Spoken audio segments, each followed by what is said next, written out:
The Week in Art is sponsored by Christie's. Visit christies.com to find out more about the world's leading auction house since 1766. Auction, private sales, online, art, anytime.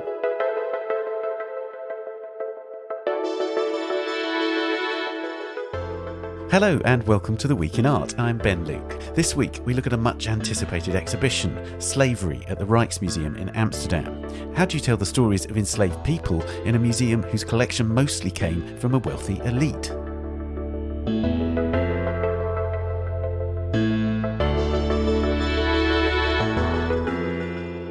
I talked to Valika Smeulders, one of 4 curators of the Slavery exhibition. Also in this episode, as next year's Venice Biennale is named after The Milk of Dreams, a children's story by the Surrealist artist Leonora Carrington, I talked to Joanna Moorhead, a relative of Carrington's and her biographer, about the stories and what they tell us about the author. And this episode's work of the week is actually 2 works, Peter Paul Rubens' 2 landscape masterpieces, The Rainbow Landscape and A View of Het Steen in the Early Morning, which have been reunited for the first time in 200 years at the Wallace collection in London.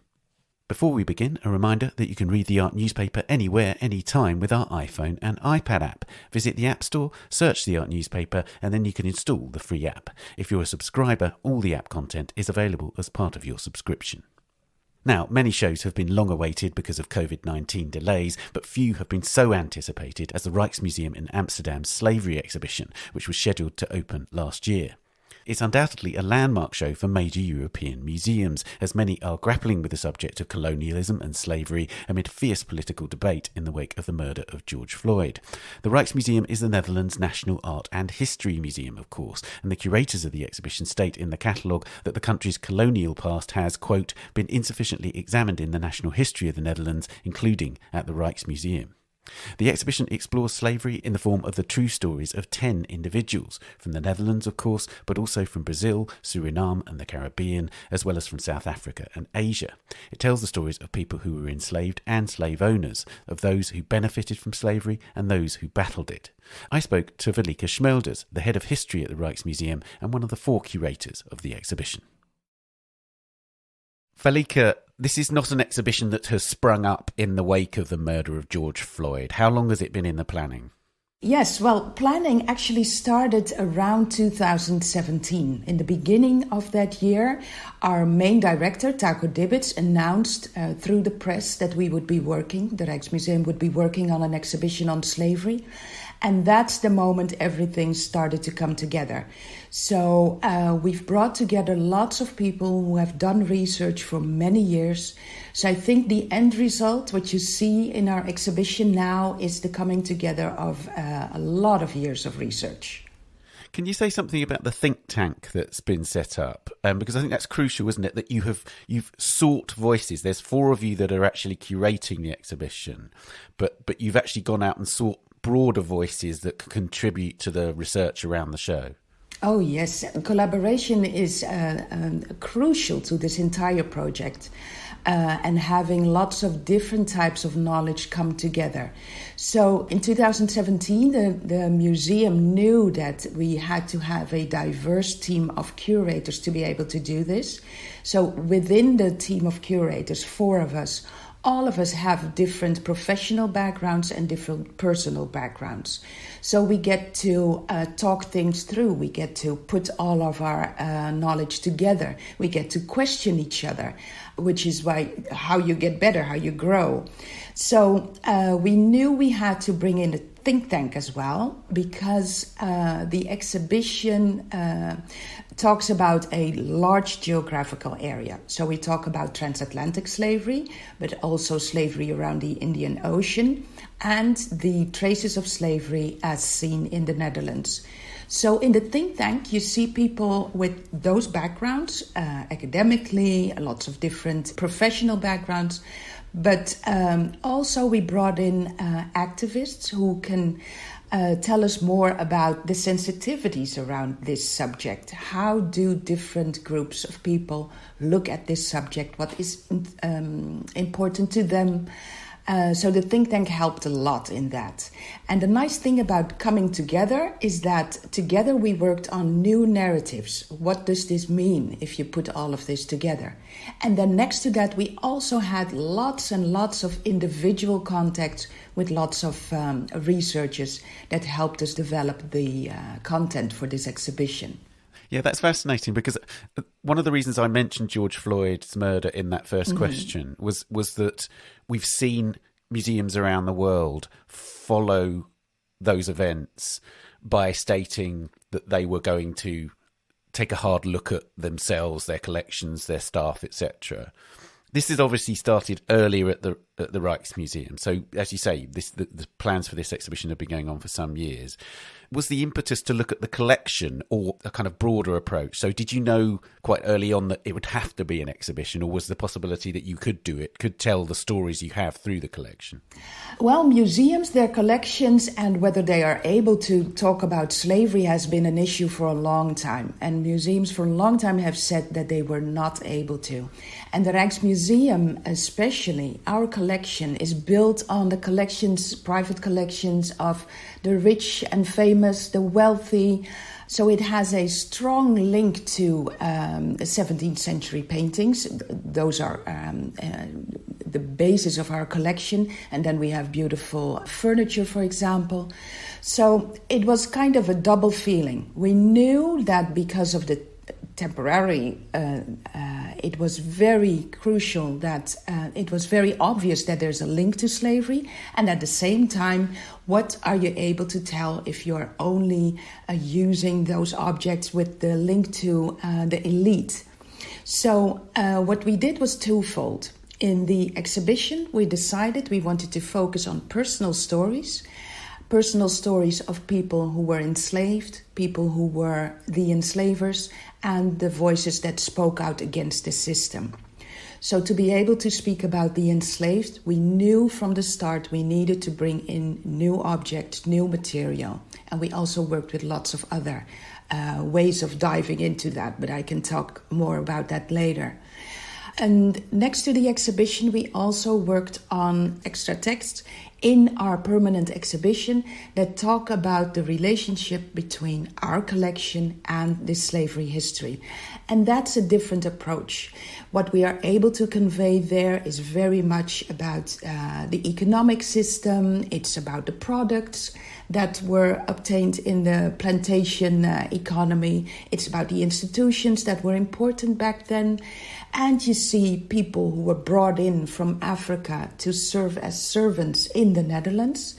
So it is not everything that is important to be talking about we are able to do with our own collection. But at the same time, we discovered that you are able to convey a lot more than we thought from the beginning. So that was a new discovery. And at the same time, we chose to bring in more sources, more knowledge as well. Can you say something about the sources? Because this is obviously a fascinating aspect, isn't it? That yes. If you're going to tell the story of enslaved people, primary sources are very hard to come by. They were denied access to pens and paper and the ability to record their existence. So can you say something about how you've approached that? Yes, that to us was really important. What we said from the beginning is we wanted to focus on 10 people. So how do you find 10 individuals, 10 people with names?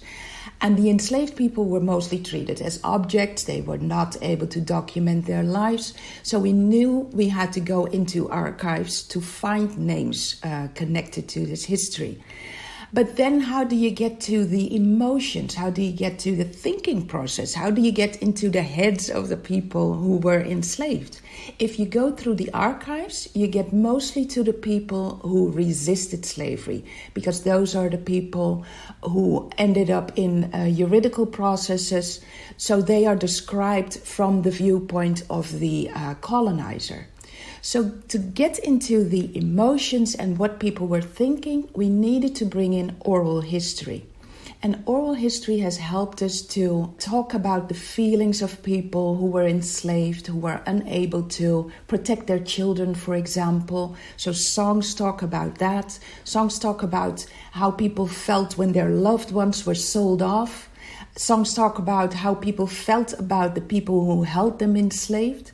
So that's really important. And it really helped us as well to find ways to connect to how people looked at that entire system. Did they think that it was obvious? Did they think it was just the way things are? Or did they try and fight it? And what were their heroes in that? What did they know about what happened in other countries? So oral history really helped us with that. And what we did is we brought all of that together. So we did not put those different sources parallel to each other, but we bring them together and have them reflect on each other. So, for example, from oral history, we knew the name of Masapali, a woman who fled enslavement and hid rice in her hair so that she would be able to feed herself and others. So she made the survival of people possible outside of the plantation economy.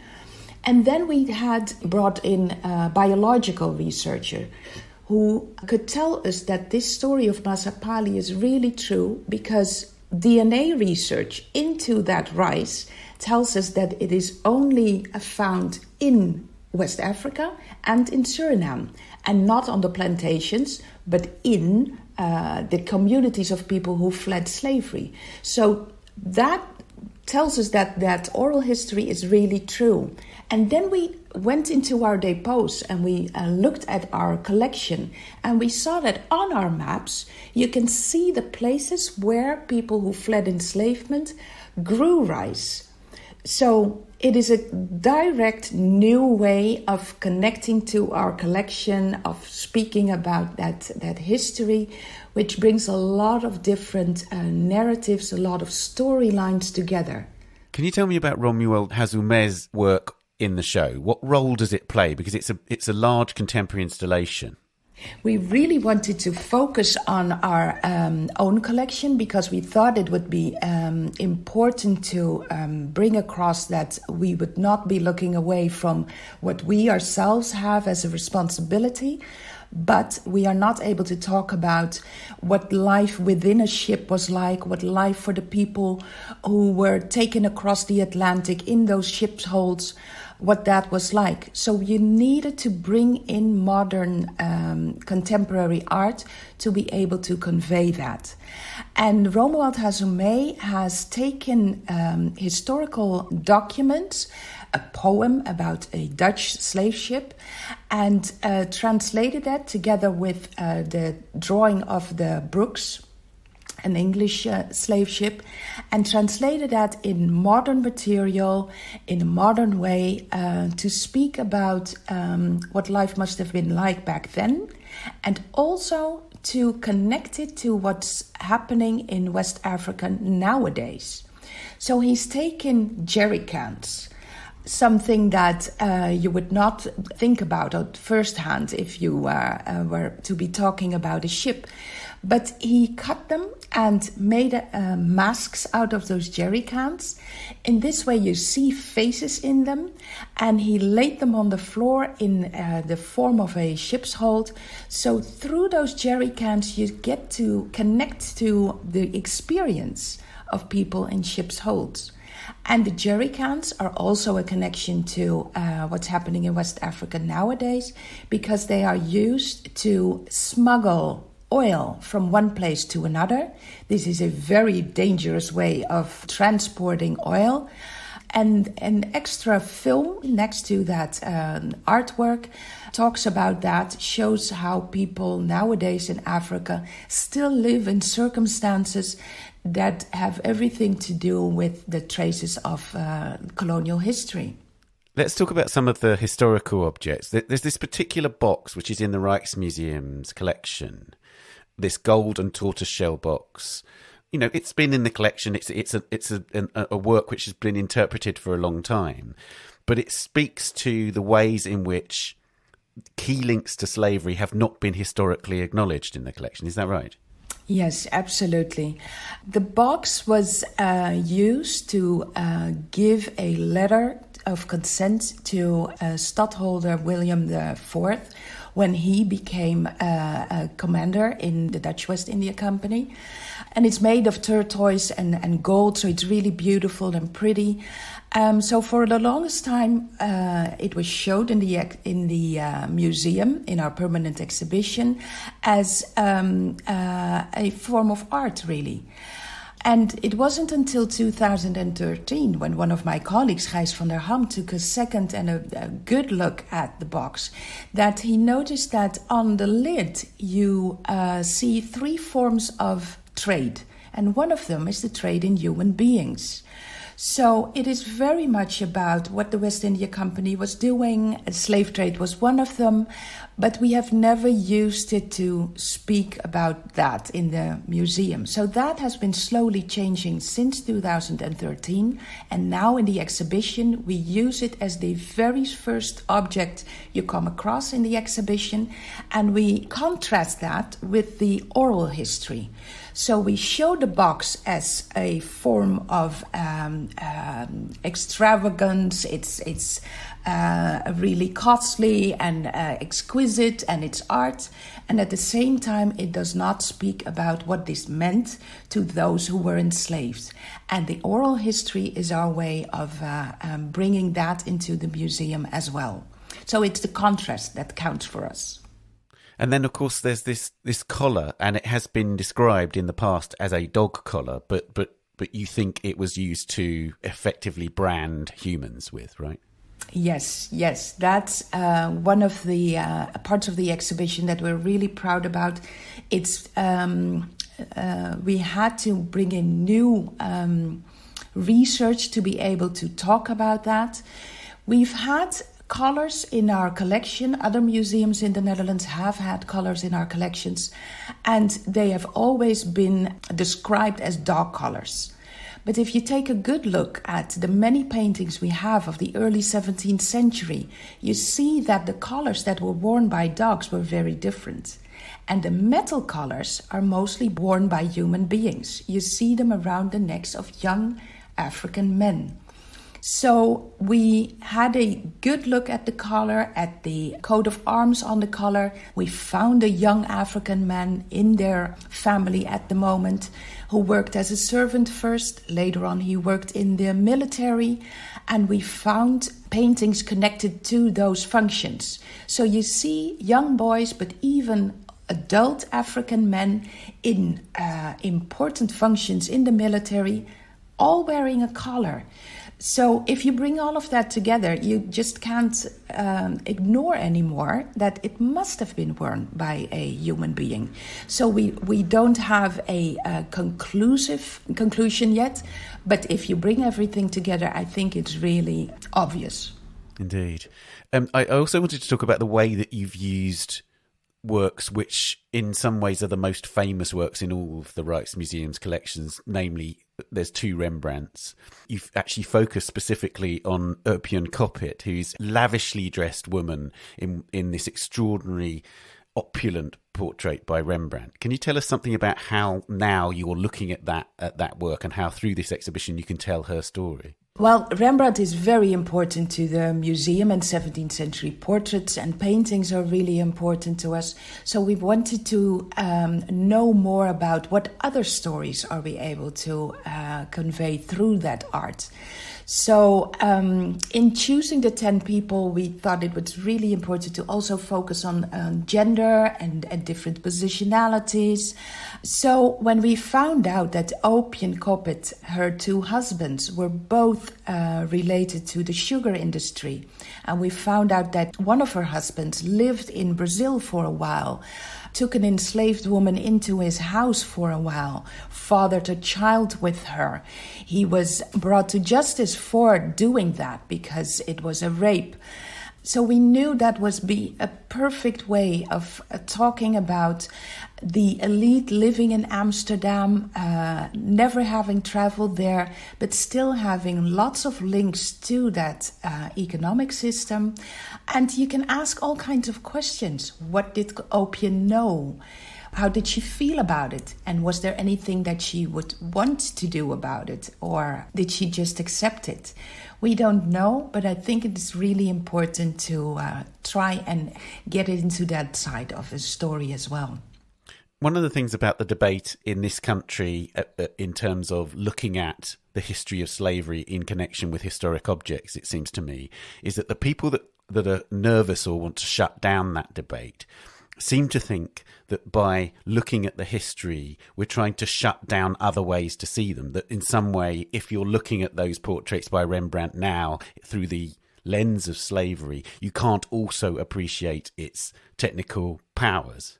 But that's not what's going on here, is it? It's about broadening the context for these artworks. Absolutely. I think any human life has all sorts of emotions connected to it. You go through things.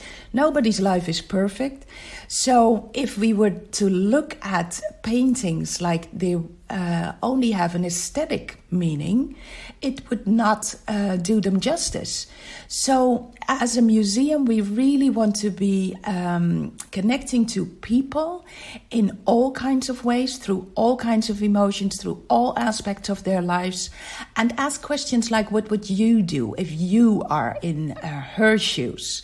So we think it doesn't take anything away from Opulent. On the contrary, it adds more questions, more humanity to her. And I think it's important that we don't just talk about it in an aesthetic way, but also about the ethical sides, which is important until nowadays, of course, because injustice is still all around. And what do we do when we encounter injustice?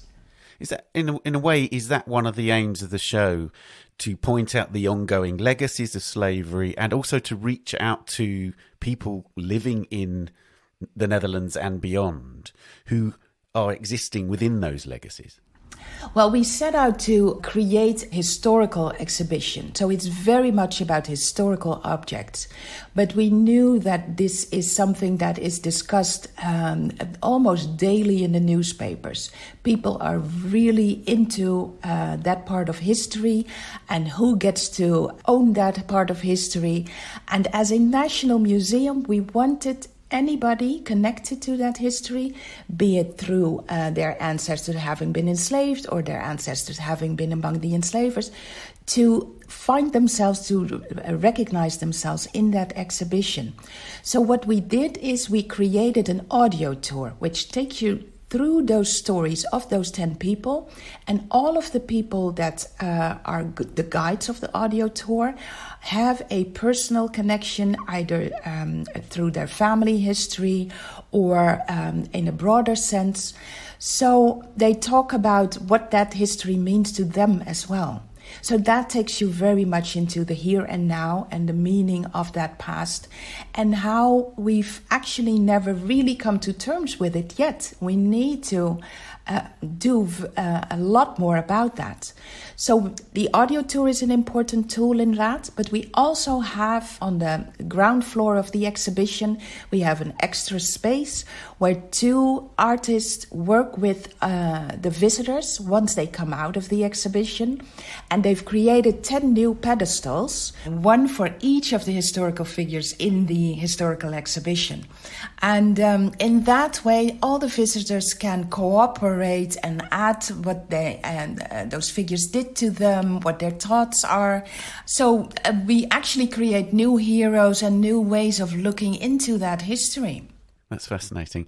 And of course, this must be just the tip of the iceberg because, as you say, it was only in 2013 that the golden tortoiseshell box that we were discussing was reinterpreted. So is this, in a sense, the beginning of a journey into the collection where you can trace these histories and reevaluate the entire collection, in a sense? Well, I think what we've seen is that once you open up, once you bring down the walls of the museum and invite people to add their knowledge as well, that you can very quickly bring together a lot of new interpretations, additional information. So yes, we want to be working on that. I already mentioned that in our permanent display we've added new text. So for a year, so even after the slavery exhibition, for the year to come, we will have that extra information, and we will hope that will bring people to new ideas as well, that they will be writing us and telling us about what else we could add. So yes, this is a new step, and I think it's a new first step in building a lot more in the years to come.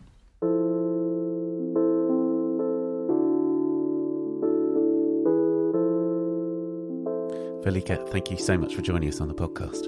Thank you for having me.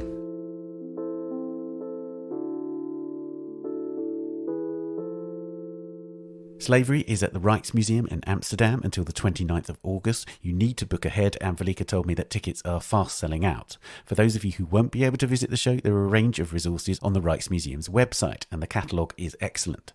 A big review of the show will appear in the July-August edition of the art newspaper, out on the 1st of July, and of course on our website and app. Coming up, we find out about Leonora Carrington's The Milk of Dreams, the children's book that's given the title to the next Venice Biennale of Art. And we talk about Rubens' landscapes. But first, here are a few of the top stories on our website this week. The novelist and philanthropist Mackenzie Scott, who's focusing on giving away her fortune following her separation from Jeff Bezos, the billionaire founder of Amazon, recently announced that she was donating $2.74 billion to 286 organisations. Of them, the art newspapers counted at least 60 that are involved in arts and culture. As Wallace Ludell writes, among the schools of arts organisations that receive funding were the Mosaic Network and Fund, a group of 19 foundations investing in New York City-based arts and culture groups led by people of colour, which was awarded $5 million. The Museum of Chinese Art in America, also in New York, and also given $5 million. And the National Museum of Mexican Art in Chicago, which received $8 million. One of the most historically significant digital artefacts, Tim Berners-Lee's source code for the World Wide Web application, will be sold as a non-fungible token, or NFT, later this month, Kabir Jalla writes.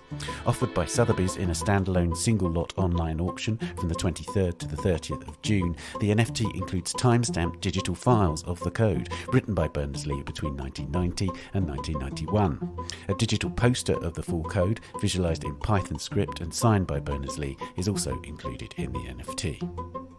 And finally, the jury for the UK's largest contemporary art prize, Artist Mundi, has awarded the 9th edition of the prize to all 6 shortlisted artists. It follows the Turner Prize jury's decision to do the same in 2019. Artist Mundi stated that the decision was, quote, in recognition of this time of exceptional social and economic upheaval and to acknowledge the outstanding quality of the artist's individual practices. The 6 artists, Firile Baez of the Dominican Republic, Dineo Seche Bokpape of South Africa, Mero Koizumi of Japan, Beatriz Santiago Munoz of Puerto Rico, Prabhakar Pachpute of India, and Carrie-Mae Weems of the US, will each receive £10,000. You can read all these stories and more at theartnewspaper.com or on the app. We'll be back after this.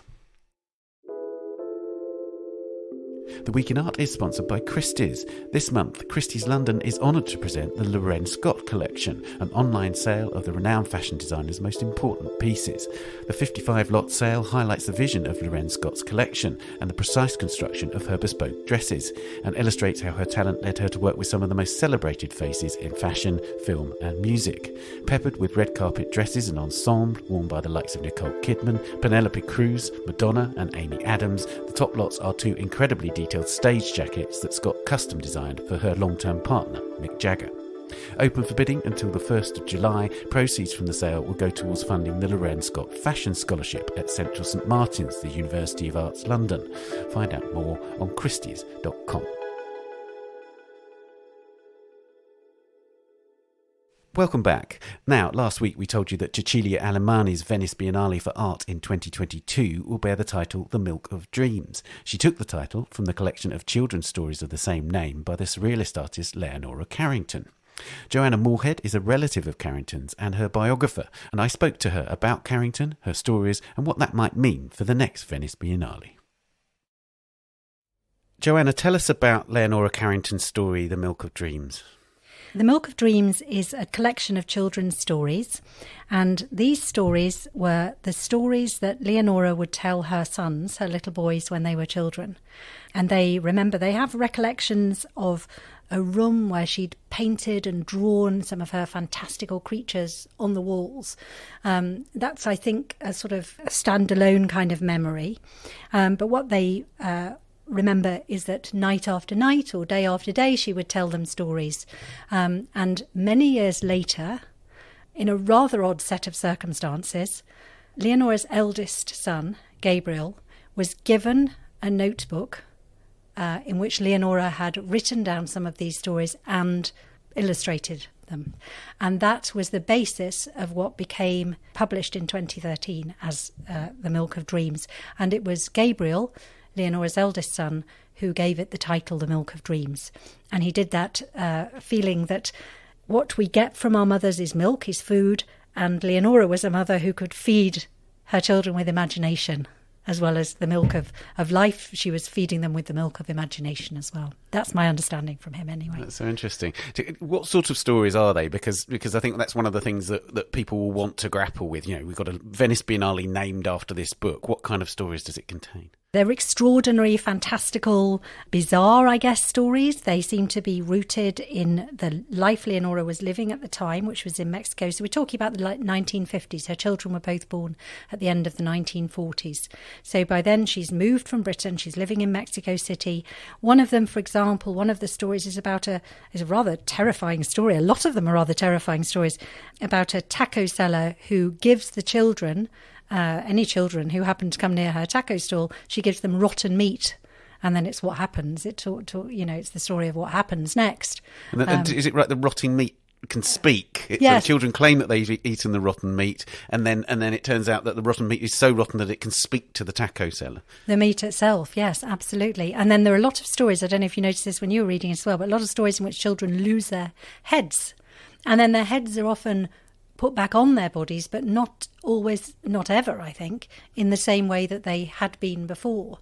And I guess what this all speaks to is her interest in transformation, and her interest in boundaries, and her interest in what's possible, what we think we can do, what we might be able to do.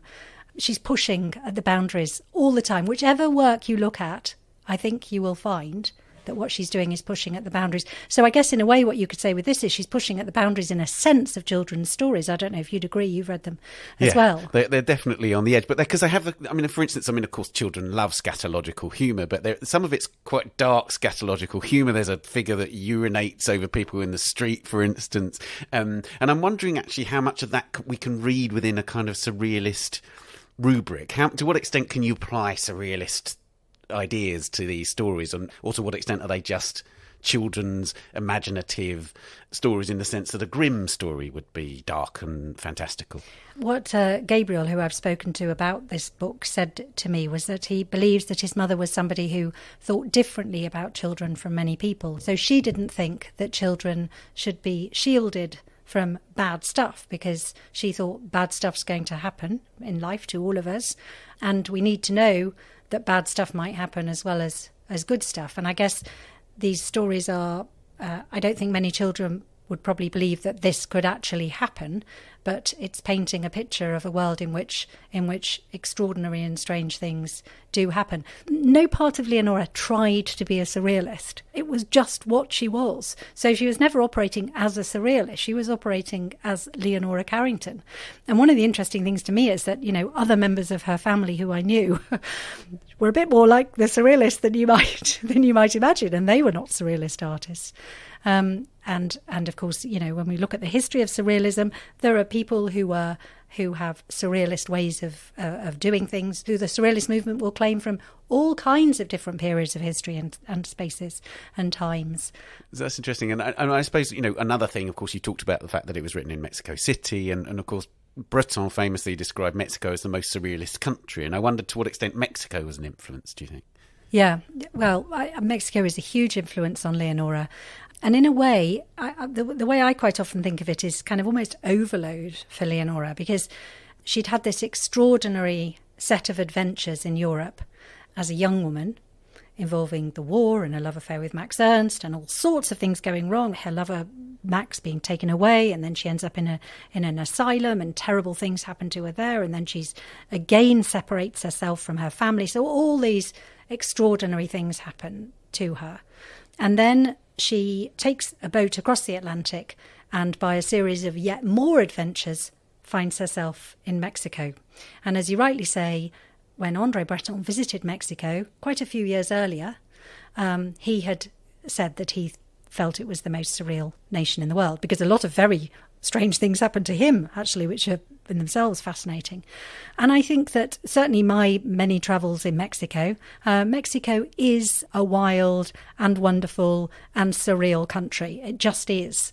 It's not the only country that's like that, I'm sure, but it is. It's very colourful. It's very musical. It's very noisy. It's like life is lived on the edge and out there.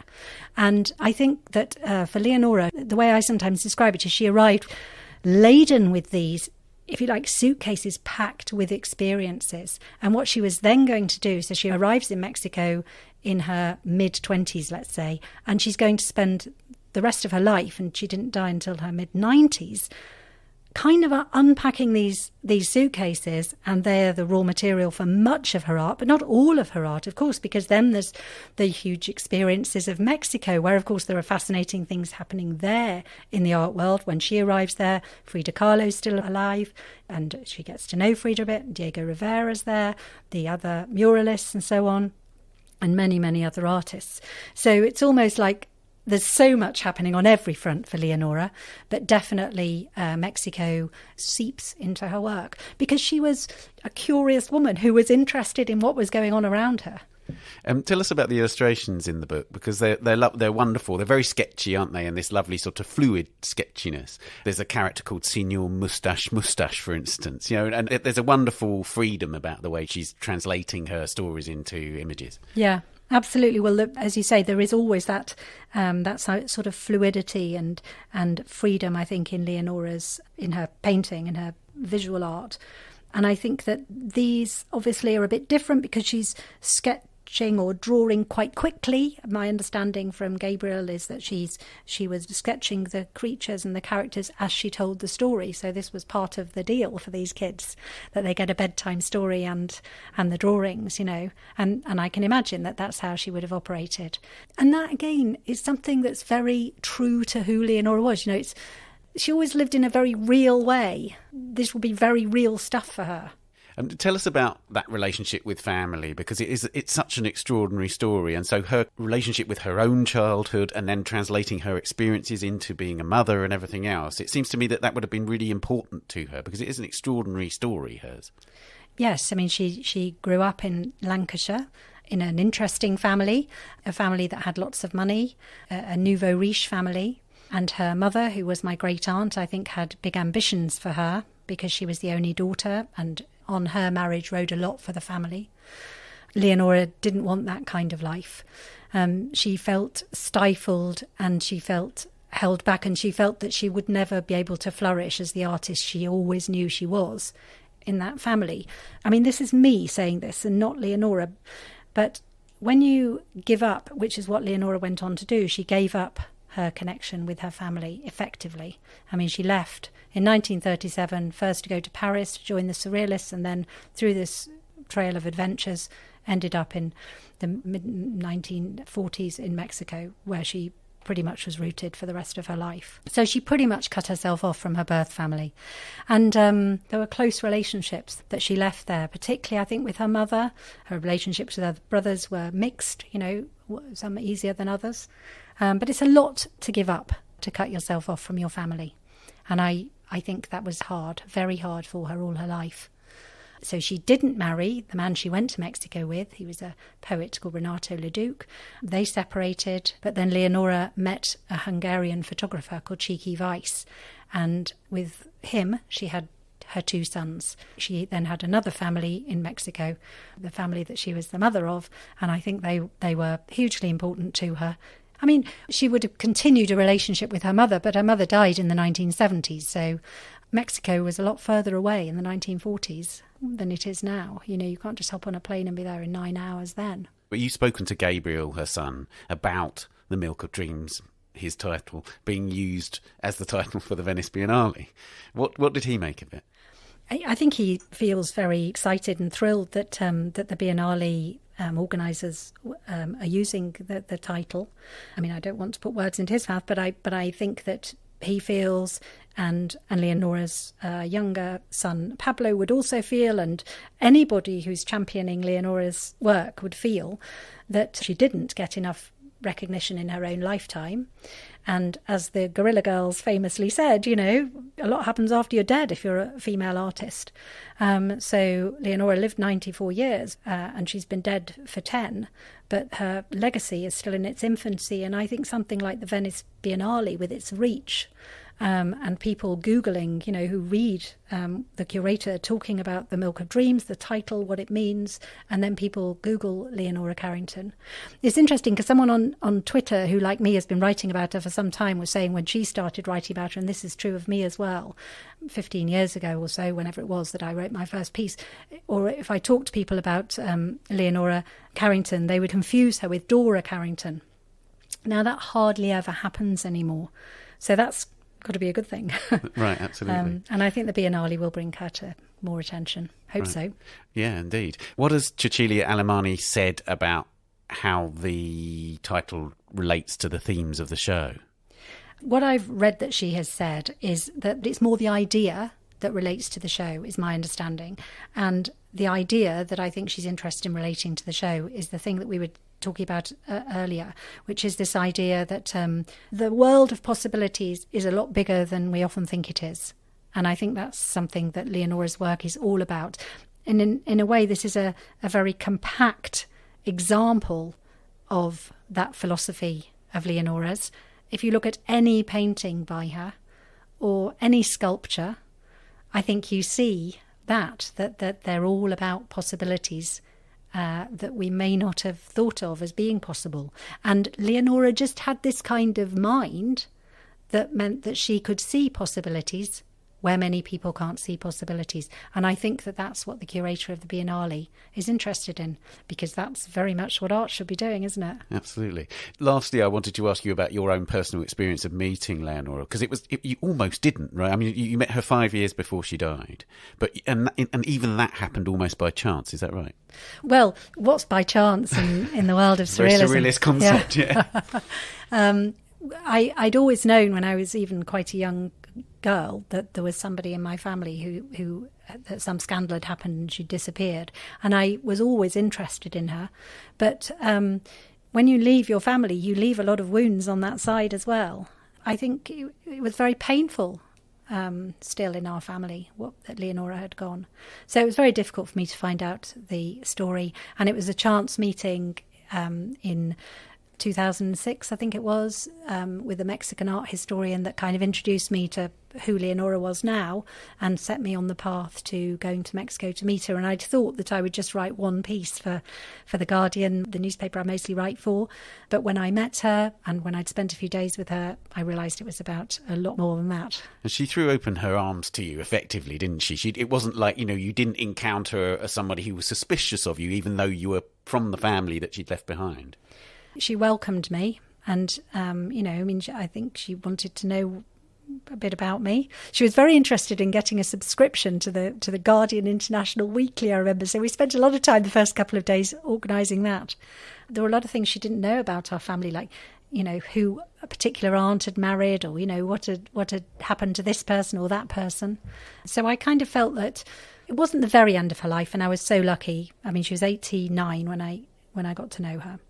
And as people's lives do, her life closed in the closer she got to the very end of her life. But when I first knew her, for example, we'd often go out for a meal, or we'd go walking around the streets around where she lived in Mexico City. So she was quite mobile. She got a dog, actually, and we used to take the puppy for walks. So we had quite a lot of time together. I'd never want to overplay anything about my relationship with Leonora. I feel really strongly about that. But the thing I always say is my life gained enormously from knowing Leonora. Enormously. And it's nothing to do with anything that's public, my life and my perception of what living is about was completely changed by knowing Leonora, and people who know me well understand that, would know what I mean. If I changed her life in just a little way by arriving there and saying there's somebody from that family who cared enough to come, then I can't tell you how happy that makes me.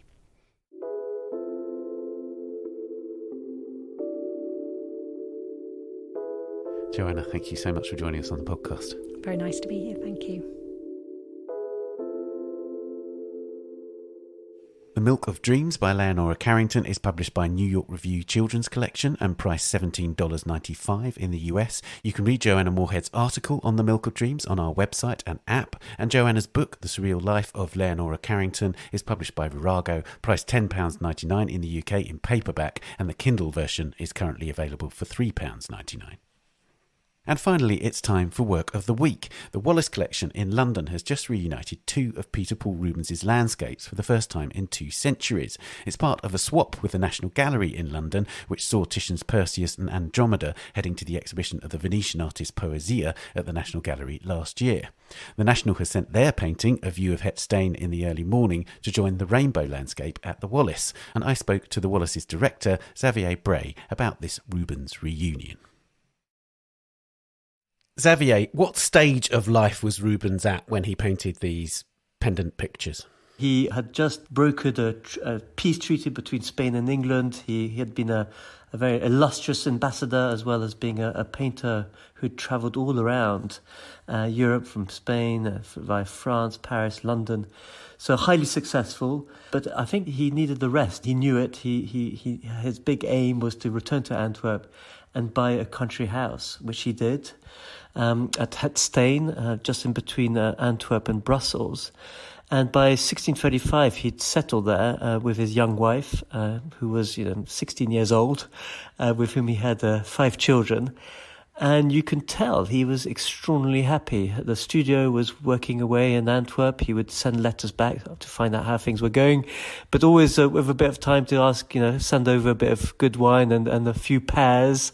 So the correspondence is all there. But he, a bit like Gainsborough later on in the 18th century, having painted portraits and mythologies and religious paintings, what he really wanted to do was paint landscapes. And the landscape around Het Steen was the perfect subject matter for him. And these two landscapes, they differ substantially in one key factor, which is the rainbow. Is this just a sort of artist in love with landscape, or is that rainbow something more than just a sort of meteorological phenomenon?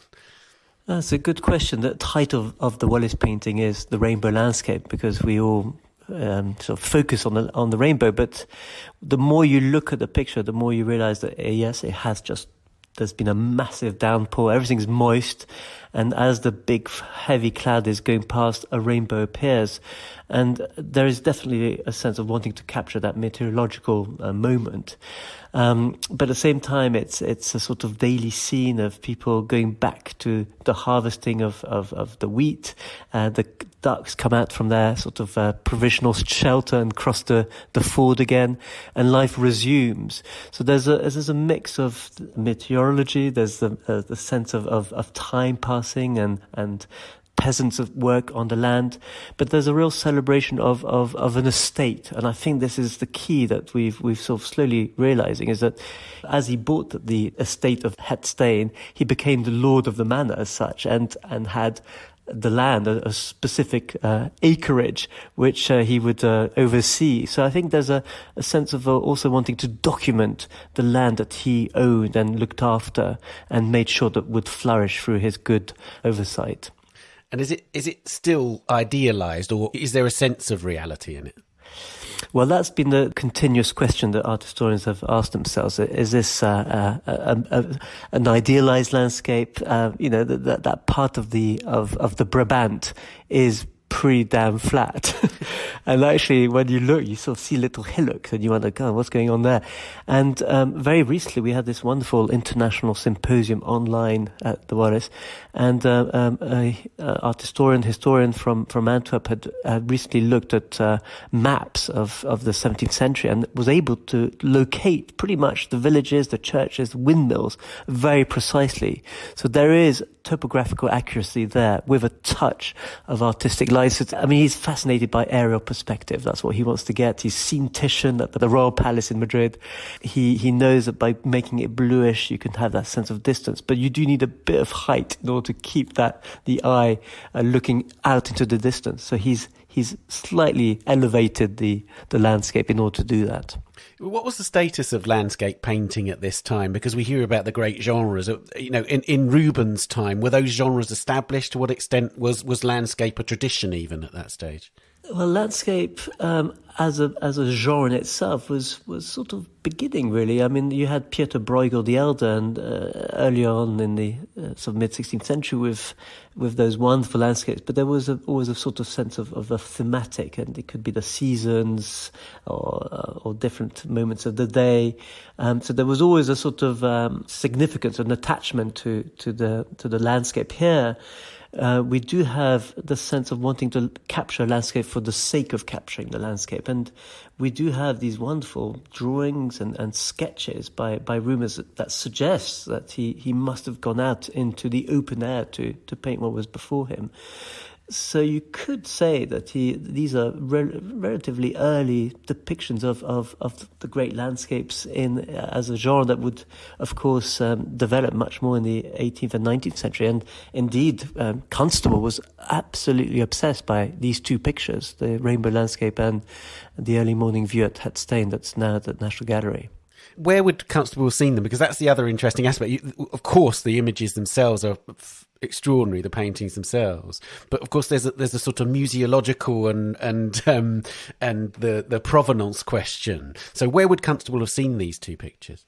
Well, the two pictures arrive in England in 1803. They'd been travelling from Antwerp, Flanders, via Spain, Madrid, and then end up in Genoa in the Palazzo Balbi, where they were acquired by a dealer.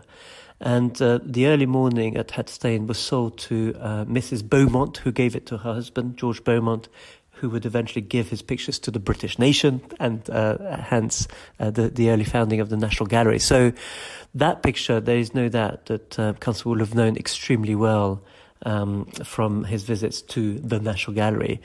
The rainbow landscape went through different collections, but would have been seen at the British Institution, at some exhibitions, or Constable would have seen it in the private collections before it came up on the market in 1856 at Christie's, when the famous bidding war between the National Gallery director, Charles Eastlake, and the fourth Marquis of Hertford, who was ready to spend big bucks to get it. And indeed, he spent £4,550, which at that time, is enough to buy yourself a good small village with a pub in it.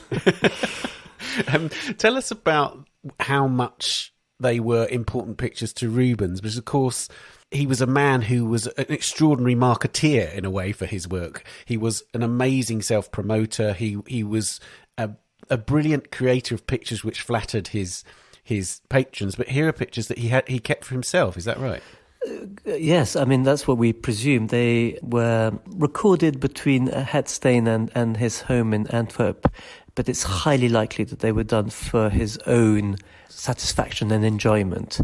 There's been a lot of debate how he displayed them, whether he hung them on either side of a fireplace, on top of a fireplace, opposite each other in a sort of studio space or in a grand room. We don't know, unfortunately, and that's a debate that will carry on until we find a proper inventory that lists exactly where things were.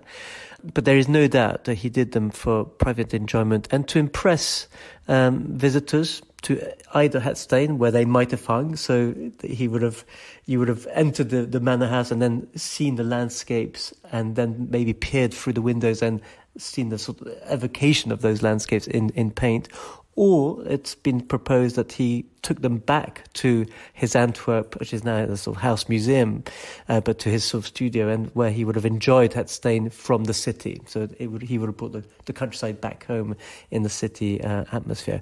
We still don't know, but what's for sure is that they were painted for him, and they were not a commission from anybody else. Tell me about that moment when the picture from the National arrived in the Wallace. You must have been absolutely desperate to get it out of its crate.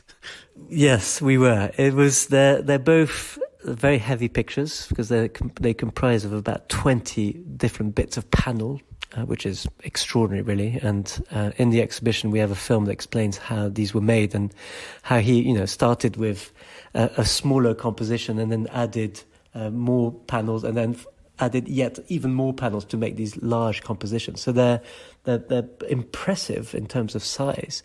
And when they came out of the crate, the emotion is definitely there, but it's the idea that as Rubens, who conceived them as a pendant pair, the fact they hadn't been seen for 200 years, straight away, perhaps myself as an art historian, you just want to quickly see where the visual connections, how do they talk to each other visually, where are the echoes, where are the compositional parallels.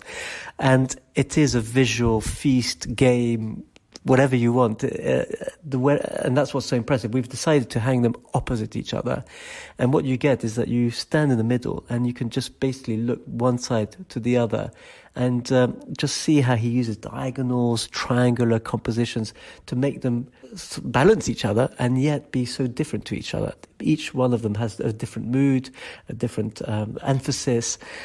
What you could say, one is calm, one is active, one is contemplative, one is about doing things. There's so many ways of penetrating these pictures. And then one thing I've managed to do is just listen to music. For example, Beethoven. You just listen to music and just let those pictures move you in a very quiet and slow way. And we've all been talking about slow looking. And for the first time, this really is slow looking, because the longer you spend in front of these pictures, the more you get out of them. And even us who work at the Wallace have found new details, new trees, little horses galloping in the distance. And one art historian managed, thanks to this map that he discovered, he's managed to locate Het Steen, a country house. You see it right at the bottom where the pot of gold would be at the one end of the rainbow. And this is new to us. We didn't realize it was there. So he's actually depicting Het Steen in the distance at the bottom of the rainbow landscape. And that's been quite wonderful, really. And obviously this exchange of pictures with the National couldn't have happened in the past. So Wallace is embarking on a new era. Tell us something about that, because it is a really significant moment. I was present at the National to see the Poésie by Titian, which had not left the Wallace. And now here you have this great Rubens from the National. As a director and a curator, it must be thrilling to know that you can now explore the Wallace collection in new ways. Definitely. I mean, this has been a dream come true. Having worked at the National Gallery and knowing that the rainbow landscape down the road was the pendant, it was always an obvious thing to do one day, to reunite the two together. And to now being at the Wallace collection and having been very fortunate to have the full support from DCMS, the Charities Commission and the trustees to interpret the will in a more sort of open manner. This is Lady Wallace's will, which says, the collection shall remain together and unmixed with other objects. But she doesn't actually say, thou shalt not lend. So it was another way of working with the will. And as we are a national museum, she gave the collection to the nation, and so she entrusted us with it. And it is our public duty to teach, to inspire, and it just felt like a crime not to have the two, an art historical crime, not to have these two pictures be seen together as they were conceived. And so with Gabriele Finaldi, we were able to talk about what great possibilities there could be, and one of them was, as you said, the Titian Poésie, another great dream come true, to see those great mythologies together again for the first time for 400 years, and to do a similar thing for the Wallace with the Rubens. So it's two national museums sharing their collections, making art history vibrant and alive, and doing things that you'd expect to have been done ages ago, but for some reason hadn't been done. So it's very exciting to be making history in a way, but also to quite simply allow these paintings to talk to each other as they would have been made to do so originally. And that's part of our job, really, as curators and directors, to make these things possible.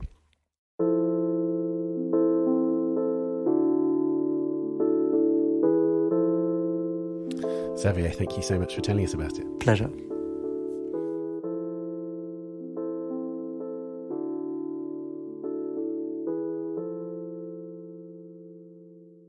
Rubens Reuniting the Great Landscapes is at the Wallace Collection in London until the 15th of August.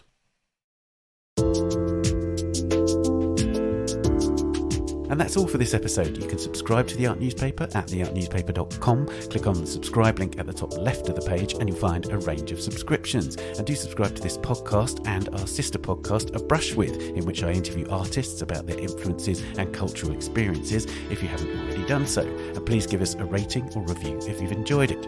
We're on Twitter at Town Audio and on Facebook and Instagram, of course. The Week in Art is produced by Julia Michalska, Amy Dawson and David Clack, and David also does the editing and sound design. Thanks also to Henrietta Bentel and Daniela Hathaway, and to this week's guests, Valika, Joanna and Xavier, and thank you for listening. See you next week. Bye for now. The Week in Art is sponsored by Christie's. Visit christies.com to find out more about the world's leading auction house since 1766. Auction, private sales, online, art, anytime.